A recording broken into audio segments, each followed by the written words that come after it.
تمام تعریفیں اس اللہ رب العالمین کے لیے ہیں جس نے ہمیں اسلام جیسا پاکیزہ دین عطا فرمایا اور جناب محمد رسول اللہ صلی اللہ علیہ وسلم امتی ہونے کا شرف اور ایمان کی نعمت سے نوازا۔ اس پر ہم جس قدر بھی اس کا شکر ادا کریں وہ کم ہے۔ بھائیو دوستو، ماں بہنوں، نوجوانوں، عزیز بچوں، سورہ قاف کی تلاوت کے بعد میں نے قرآن حکیم کی ایک دوسری آیت کریمہ تلاوت کا شرف حاصل کیا ہے جس میں اللہ سبحانہ وتعالی نے حج کی فرضیت کا ذکر کیا ہے۔ جیسا کہ آپ سبھی حضرات بخوبی معلوم ہے کہ اسلام کی عمارت 5 پلر پر قائم ہے۔ نمبر 1 کلمہ ہے، اللہ اور اس کے رسول پر ایمان۔ دوسرا کیا ہے؟ اقامت صلاۃ۔ تیسرا کیا ہے؟ زکوٰۃ کی ادائیگی ہے۔ چوتھا کیا ہے؟ رمضان کا روزہ رکھنا ہے۔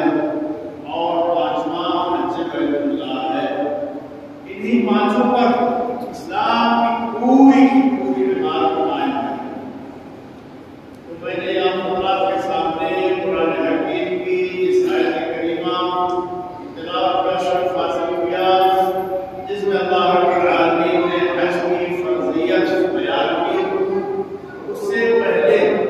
خانہ کعبہ کی تعمیر کا ذکر ہوا۔ چنانچہ ارشاد ہوا ان اول بیت وضع للناس الذی ببکۃ مبارکا وہدی للعالمین۔ سب سے پہلا گھر اللہ کی عبادت کے واسطے انسانوں کے خالق جو تعمیر کیا گیا وہ مکہ میں ہے۔ مکہ میں بھی کوئی انسانی آبادی نہیں تھی، کچھ بھی وہاں نہیں تھا، لیکن اللہ رب العالمین نے وہاں خانہ کعبہ کی تعمیر کرا دی۔ خانہ کعبہ کی تعمیر اللہ رب العالمین نے اپنے 2 برگزیدہ بندوں، 2 نبیوں کے ذریعے کرا دی۔ وہ دونوں نبی حضرت ابراہیم خلیل اور ان کے فرزند حضرت اسماعیل علیہ السلام تھے۔ چنانچہ فرمایا اللہ نے وَإِذْ يَرْفَعُ إِبْرَاهِيمُ الْقَوَاعِدَ مِنَ الْبَيْتِ وَإِسْمَاعِيلُ رَبَّنَا تَقَبَّلْ۔ اور جب ابراہیم اور ان کے فرزند اسماعیل کعبہ کی دیواروں کو اونچی کر رہے تھے، بنا رہے تھے، وہ دعا کر رہے تھے کہ اے رب ہمارے اس کام کو قبول فرما۔ تو جب خانہ کعبہ کی تعمیر سے یہ حضرات فارغ ہو گئے، دیواریں سے اونچی ہو گئی، اللہ رب العالمین نے فرمایا سورہ حج وَأَذِّن فِي النَّاسِ بِالْحَجِّ يَأْتُوكَ رِجَالًا وَعَلَىٰ كُلِّ ضَامِرٍ يَأْتِينَ مِن كُلِّ فَجٍّ عَمِيقٍ لِيَشْهَدُوا مَنَافِعَ لَهُمْ وَيَذْكُرُوا اسْمَ اللَّهِ عَلَىٰ مَا رَزَقَهُم مِّن بَهِيمَةِ الْأَنْعَامِ۔ اے ابراہیم، آپ لوگوں میں حج کی منادی کر دیجئے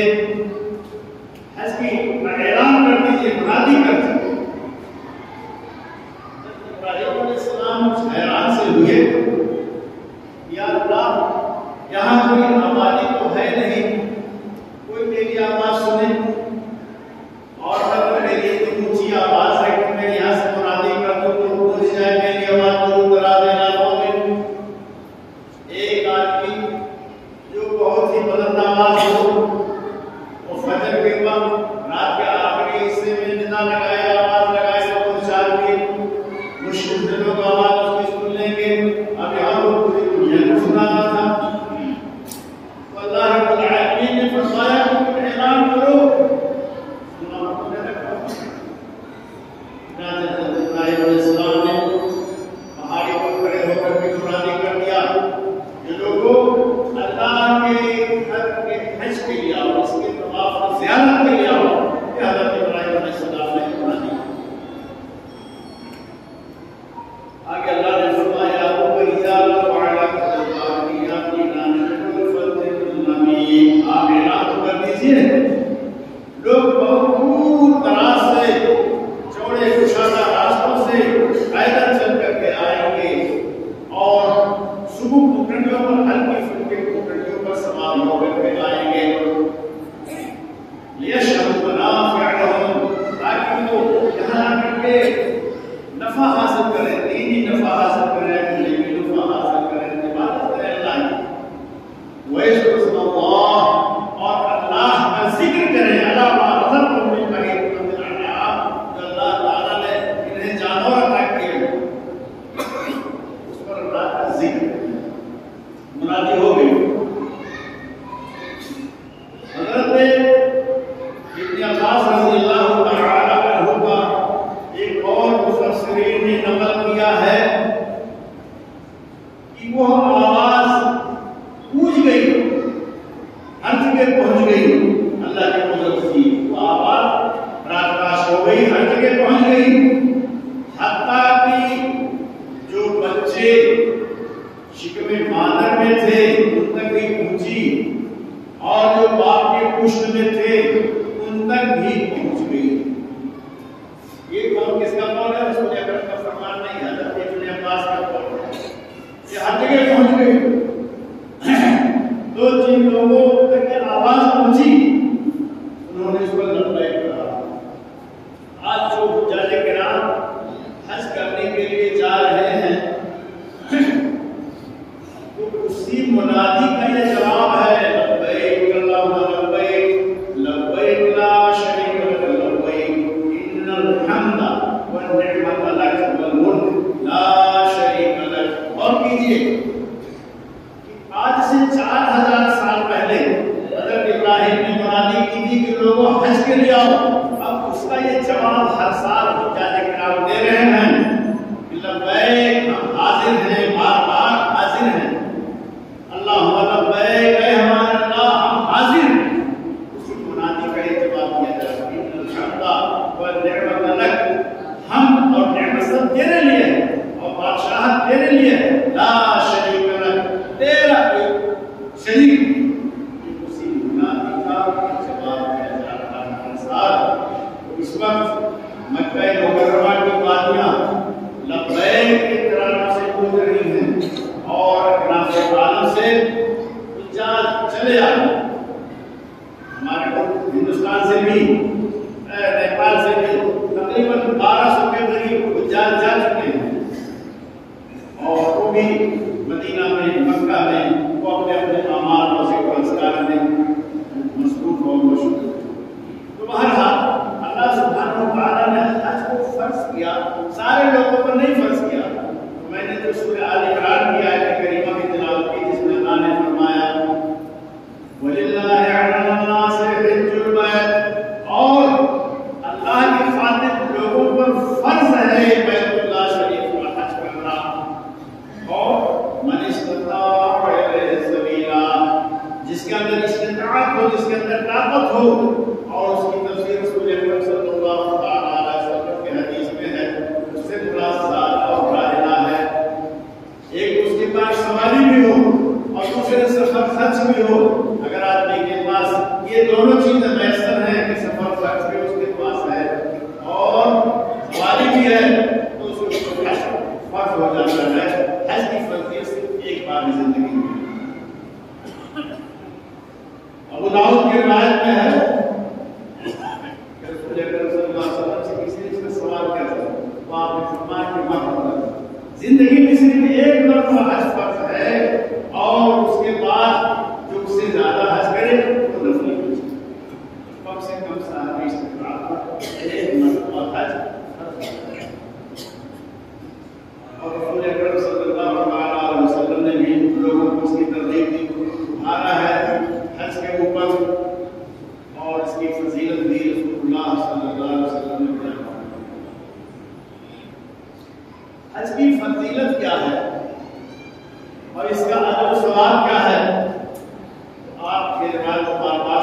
چلے آئے ہوں گے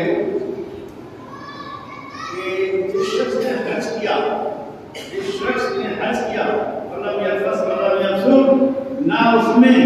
نہ فرمانی کا کوئی کام کیا، نہ فسق کیا، بے حیائی کا کوئی کام نہیں کیا، رجع کیوم ولدتہ امہ، وہ لوٹ کے آتا ہے اس طرح سے کہ جیسے اس کی ماں نے اس کو جنا ہو، اس طرح سے آدمی ماں کے شکم سے بے گناہ پیدا ہوتا ہے، معصوم ہوتا ہے، صاف ستھرا ہوتا ہے، تو حج کرنے کے بعد آدمی اسی طرح سے گناہوں سے بالکل پاک صاف ہو جاتا ہے۔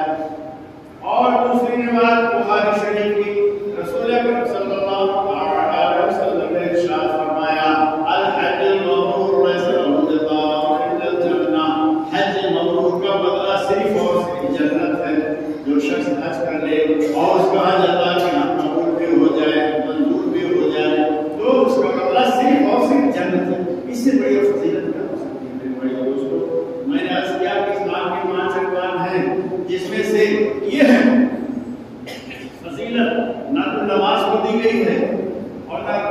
زکات کو دی گئی ہے، نہ روزے کو دی گئی ہے، بلکہ یہ فضیلت حج کو دی گئی۔ اس کی وجہ کیا ہے کہ اس کے اندر یہ ساری چیزیں اکٹھا ہو جاتی ہیں۔ اس کے اندر کلمہ بھی ہے،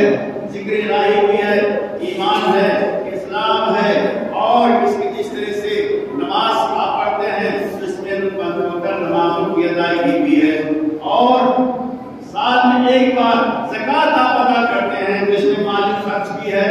اور رمضان کا روزہ آپ رکھتے ہیں تو مشقت اٹھاتے ہیں، تو اس کے اندر وہ مشقت بھی بہت زیادہ ہے۔ یہ ساری چیزیں اکٹھی ہو جاتی ہیں، اس لیے اس کی اتنی بڑی احادیث میں۔ اور جو شخص صاحب استطاعت ہو کر حج نہ کرے اس کے لیے کیا ہوئی ہے؟ حضرت عمر فاروق رضی اللہ تعالی عنہ نے کہا میرے جی میں آتا ہے کہ میں گلاۃ الانصار میں اپنے قاصدوں کو بھیج کر اعلان کرا دوں کہ جو شخص استطاعت کے باوجود حج نہیں کرتا ہے تو اس پر میں جزیہ لگا دوں، ٹیکس لگا دوں، جس طرح سے غیر مسلموں پر ٹیکس لگایا گیا ہے، اور جس طرح یہود و نصارہ پر جو اسلامی پرمپراؤں کے اندر، اسلامی سلطنت کے اندر رہتے ہیں، ان پر ٹیکس لگایا گیا جاتا ہے، ایسے ہی وہ مسلمان جو صاحب استطاعت ہو کر حج نہیں کرتے ہیں ان پر میں ٹیکس لگا دوں۔ کیوں؟ ماہم المسلمین، ماہم المسلمین، ماہم المسلمین، یہ مسلمان نہیں ہیں، یہ مسلمان نہیں ہیں، یہ مسلمان نہیں ہیں، اس لیے کہ کوئی عذر ان کے پاس نہیں ہے، اور کوئی عذر نہیں ہے، اس کے باوجود اللہ کے گھر کی زیارت نہیں کر رہے ہیں۔ یہ اسلام سے ان کا کیا ناتا ہے؟ اسلام سے ان کا کیا رشتہ ہے؟ تو میرے بھائیو اور دوستو، حج کے بہت زیادہ اعمال ہیں، ارکان ہیں، اور حج کے فوائد ہیں، اس کے ثمرات ہیں، تو مختصر خطبے میں وہ ساری باتیں تو بتائی نہیں جا سکتی ہیں، لیکن میں ایک دو باتوں کی طرف اشارہ کروں گا تو بہت ہی ختم ہو جائے گا۔ پہلی بات دیکھیے، حج سے توحید حاصل ہوتی ہے، اور آپ جانتے ہیں اسلام کی بنیاد توحید پر ہے۔ یہ وہ چیز ہے کہ اسلام دنیا کے تمام مذاہب سے جدا ہے، ممتاز ہے، اور کسی کے ہاں ایسی توحید نہیں جیسی توحید، خالص توحید اسلام میں پائی جا رہی ہے۔ تو اسلام میں توحید ہے۔ جب آدمی حاجی اپنے گھر سے نکلتا ہے تو پڑھتا ہے بسم اللہ توکلت علی اللہ لا حول ولا قوت الا باللہ سبحان الذی سخر لنا ھذا وما كنا له مقرنین وانا الی ربنا لمنقلبون۔ اس طرح سے دعائیں پڑھتا جاتا ہے۔ ان ساری دعاؤں میں صرف اور صرف اللہ کا توکل ہے، اللہ کے اوپر بھروسہ کر کے روانہ ہوتا ہے، نہ اس میں تو کسی رسول کا واسطہ ہے، نہ کسی پیر کا ہے، نہ کسی فقیر کا ہے، نہ کسی شیخ کا ہے، نہ کسی امام کا ہے، صرف اور صرف اللہ کے اوپر ایمان ہے۔ اللہ پر توکل کرتے ہوئے حاجی روانہ ہوتا ہے، نکلتا ہے، اور پھر جب احرام میقات پر پہنچ کر احرام پہن لیتا ہے، حج کی نیت یا عمرہ کی نیت کر لیتا ہے، جس کو احرام کہا جاتا ہے، میقات پر پہنچ کر کے تو لبیک اللہم لبیک کہنا شروع کرتا ہے، صرف اللہ کو پکارتا ہے، اور پورے سفر میں وہ تلبیہ پڑھتا جاتا ہے، ذکر و اذکار کرتا جاتا ہے، یہاں تک کہ جا کر کے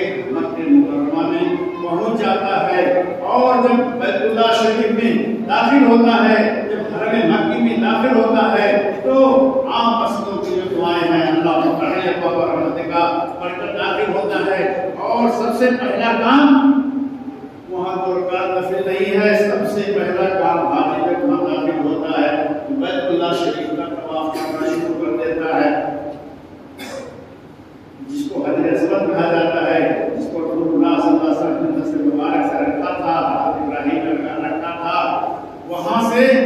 بسم اللہ اللہ اکبر کا حاجی طواف شروع کر دیتا ہے اور 7 چکر طواف کرتا ہے۔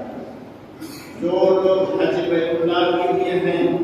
اور بیت اللہ شریف کا طواف کیے ہوئے ہیں، جن لوگوں نے طواف کے مناظر کو دیکھا ہے وہی اس کے لطف کو، اس کے مزہ کو سمجھ سکتے ہیں کہ طواف میں کتنا لطف آتا ہے، کیا مزہ ہوتا ہے، آتا ہے حاجی کو دنیا و آخرت سے داخل ہو جاتا ہے، صرف اور صرف اللہ اور اس کا گھر ہی یاد رہتا ہے، اور جو لوگ اس منظر دیکھتے ہیں ان کو بھی سرور اور خوشی حاصل ہوتی ہے، ایسا لگتا ہے کہ بیت اللہ کے چاروں طرف پانی کا ریلا چل رہا ہے، اس قدر بھیڑ ہوتی ہے، چاروں طرف سے لوگ گھوم رہے ہوتے ہیں، تو لگتا ہے پانی کا ریلا گھوم رہا ہے، اتنا اچھا منظر ہوتا ہے۔ جماعت کے ایک شاعر نے بیت اللہ شریف کے طواف کے منظر کی شکل یہاں پہ نیاز علم ہر کوئی ہے، یہاں پہ نیاز علم ہر کوئی ہے، جدھر دیکھیے گا خوشی ہی خوشی ہے، کسی کو کوئی تکلیف نہیں، نہ تجارت کا غم ہے، نہ کھیتی باڑی کا غم ہے، نہ تعلیم کی فکر ہے، کسی چیز کی فکر وہاں نہیں، تمام تفکرات سے آدمی اللہ اکبر بس بیت اللہ کا طواف کر رہا ہے اور بیت اللہ کو دیکھ رہا ہے۔ یہاں پہ نیاز علم ہر کوئی ہے، جدھر دیکھیے گا خوشی خوشی ہے، دلوں کو یہاں کتنی آسودگی ہے، طواف حرم حاصل زندگی ہے۔ یہ بیت اللہ کا طواف کیا، یہ زندگی کا نچوڑ ہے، خلاصہ یہ حاصل ہے۔ طواف حرم حاصل زندگی ہے، ہدایت گھر کی میری لگی ہے، مبارک ہمیں نظاروں کا عالم، ادھر کعبۃ اللہ ادھر چاہے زمزم، نزولہ نیوں رہے ومتا دمدم، انک ذہن میں روشنی آ گئی ہے، خدایا تیرے گھر کی میری لگی ہے۔ یہ معنی کی بے حد گنہگار ہیں ہم، گنہگار ہیں ہم، خطاکار ہیں ہم،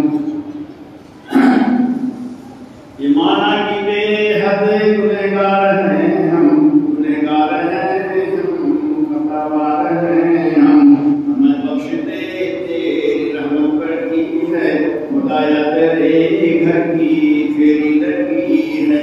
تو یہ مناظر یہ ہوتے ہیں، عرض یہ کر رہا ہوں کہ توحید ہی توحید ہر جگہ ہے، اور کہیں نہ صاحب قبر کا کوئی ذکر ہے، نہ کسی پیر و فقیر کا اور نہ کسی امام کا، تو اسلام کا نچوڑ ہی توحید ہے۔ اور دوسرا فائدہ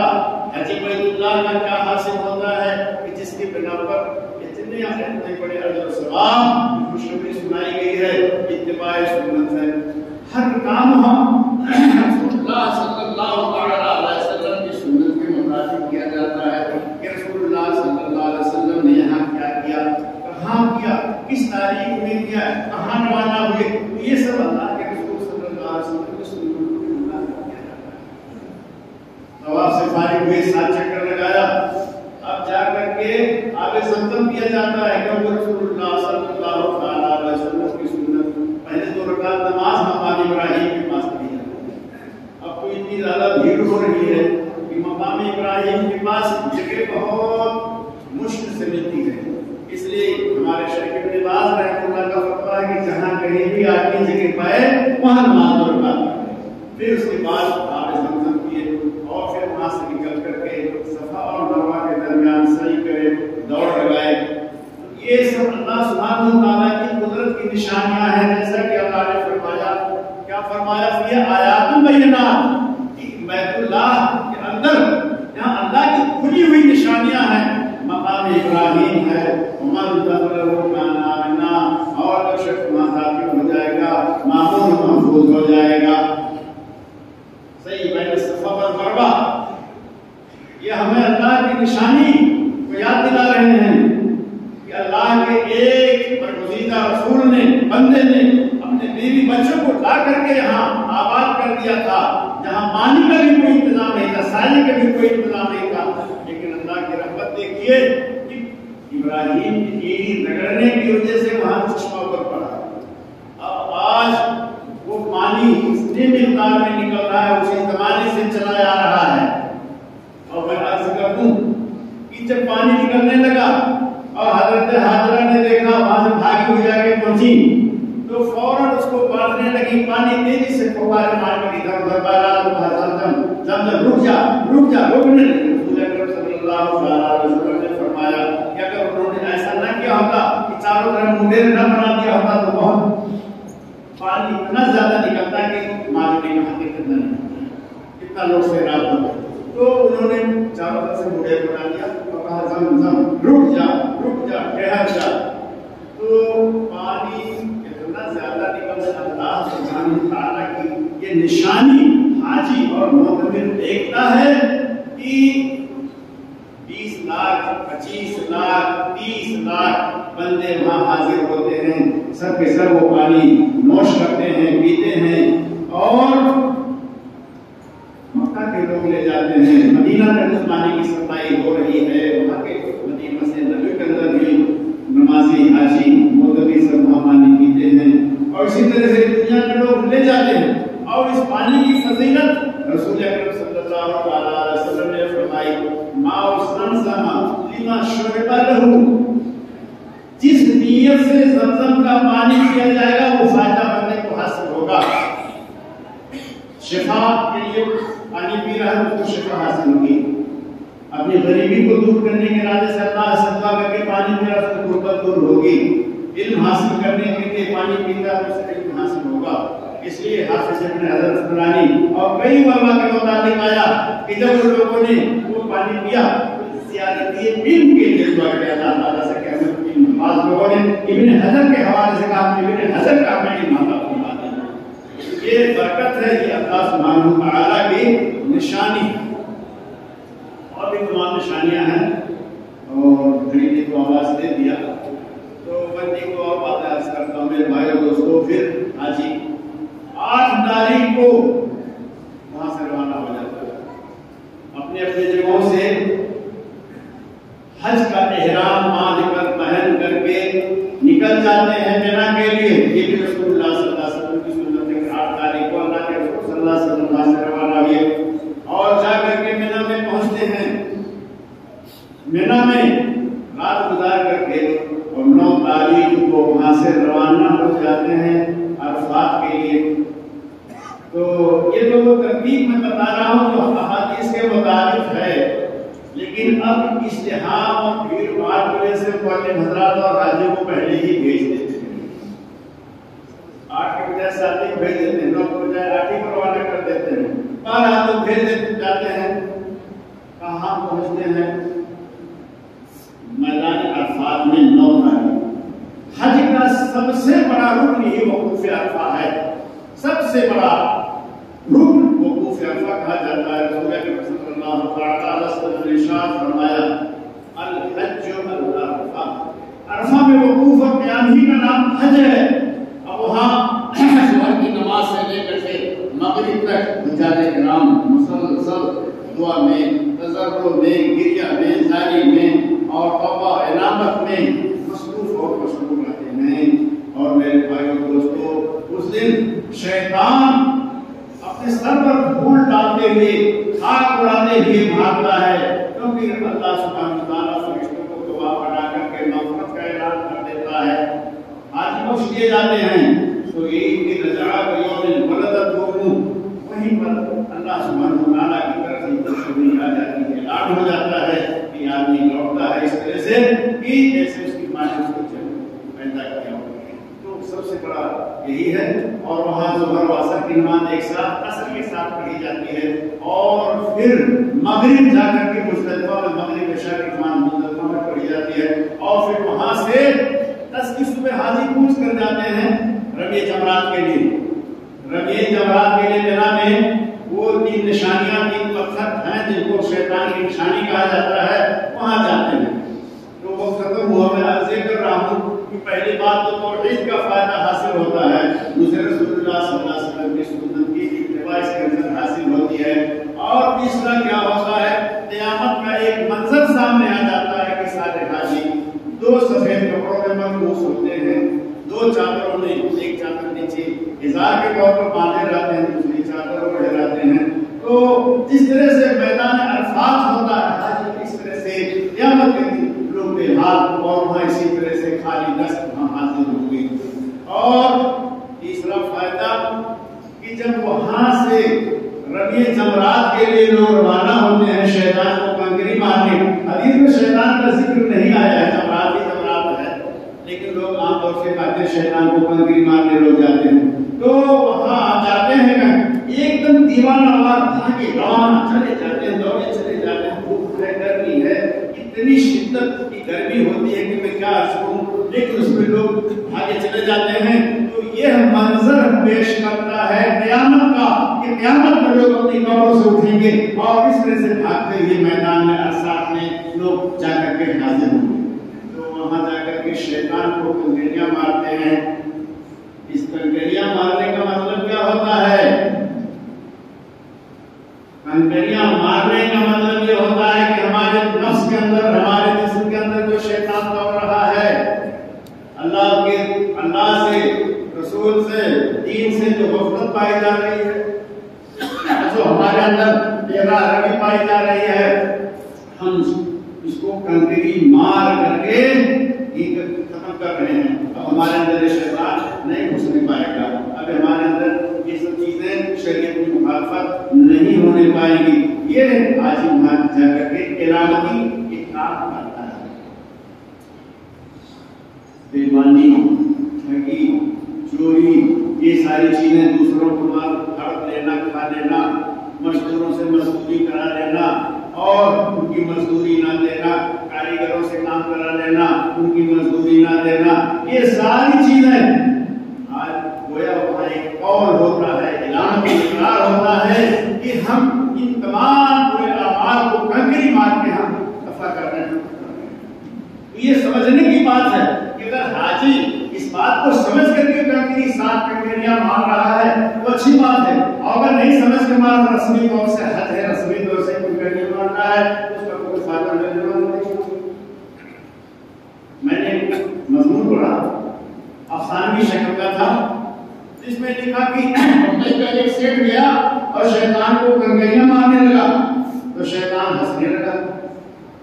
اس نے کہا یار سارے لوگ کنکریاں مارتے ہیں اور تم ہنسے نہیں, میں تو کنکری مارنے لگا تو کیوں ہنس رہے ہو؟ تو اس نے کہا بھائی ہم اور تم برابر ہیں,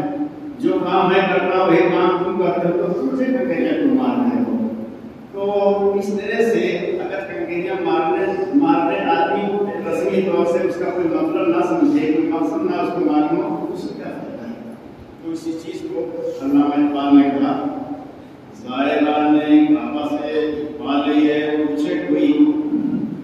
زائران کعبہ سے اقبال پوچھے کوئی, کیا حرم کا تحفہ تم کے سوا کچھ بھی نہیں, حج کر کے لوٹے ہو تو وجود پلا رہے ہو, پانی پلا رہے ہو, ٹھیک ہے, مکہ مدینہ کا یہ تحفہ ہو گیا, لیکن آپ اعمال کیا لے کے آئے ہیں, آپ کے اندر سدھار کیا ہوئی ہے, آپ کی اصلاح کیا ہوئی ہے, کہ دیکھ کر کے لوگ آپ سے عبرت حاصل کریں, نصیحت حاصل کریں کہ فلاں صاحب کے نمازی تھے, نمازی ہو گئے, جھوٹ بولتے تھے اب سچے ہو گئے, بےمانی کرتے تھے اب درست ہو گئے, ڈانڈی مارتے تھے, نام پر میں کمی بیشی کرتے تھے اب ان کی اصلاح ہو گئی وغیرہ وغیرہ. یہ تمام برائیں تو حاجی کو لوٹ کر کے آنا چاہیے, تو اس کے اعمال سے صالحات کا, نیکیوں کا, اچھائیوں کا صدور ہونا چاہیے. میرے بھائیوں دوستوں کو ختم ہوا, عرض یہ ہے کہ اس چیز کو سمجھ بوجھ کر کے جانا چاہیے, کرنا چاہیے. اسی لیے اس کی بہت بڑی فضیلت ہے, اجر و ثواب ہے, اور دعا ہے کہ ہمارے جو بھائی پوری دنیا سے جہاں سے بھی پہنچے ہوئے ہیں, اللہ سبحانہ و تعالی